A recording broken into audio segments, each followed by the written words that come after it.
असा गैरसमज करून घेऊ नका की मागेल त्याला प्रमाणपत्र, अहो तसं देत नाहीये मागेल त्याला.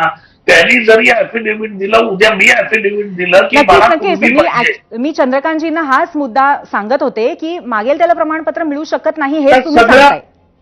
हो ते स्पष्ट लिहिलेलं आहे GR मध्ये. मग चंद्रकांतजी असं कसं म्हणू शकतात की मराठ्यांचा विजय झाला? हा माझा प्रश्न आहे. मग मराठ्यांचा विजय झाला ना, मराठ्यांचा विजय नक्कीच झाला. कसं झालं की निदान याच्यामुळे हैदराबाद गॅझेटच्या नोंदी ज्या आहेत त्या तुम्हाला बघाव्या लागतील. त्या नोंदीप्रमाणे तुम्हाला पूर्वी प्रमाणपत्र मिळेल. सातारा गॅझेट बद्दल तीच बोलणी चालू आहेत.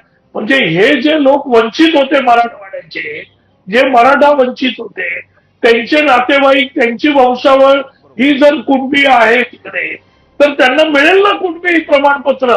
का नाही मिळणार? त्यांना मिळेलच. आणि त्याच्यासाठी त्यांचा विजय आहे. आणि त्याचबरोबर हे जे मिळणार आहे हे कुणबी, पण राजू वाघमारेजी हे आधीही मिळत होतं. हे आधीच्या GR मध्ये सुद्धा अशा पद्धतीची नोंद होतीच. जी नोंद होती, पण हैदराबाद गॅझेट लागू नव्हतं त्यावेळी. शिंदे समितीमुळे, एकनाथ शिंदे साहेबांनी जी शिंदे समिती अपॉइंट केलेली, आज त्याचंच हे पुढचं पाऊल आहे.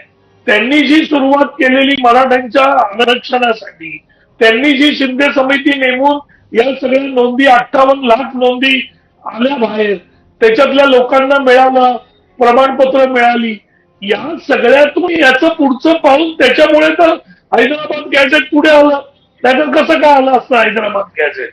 त्याच्यामुळे पण तरी सुद्धा राजूजी, तरी सुद्धा मराठवाड्यातील सरसकट सगळ्या मराठ्यांना हे आरक्षण मिळणार नाही हेच खरं आहे. म्हणूनच चंद्रकांतजींना माझा असा प्रश्न आहे की तुमचा विजय झाला असं तुम्ही का म्हणताय?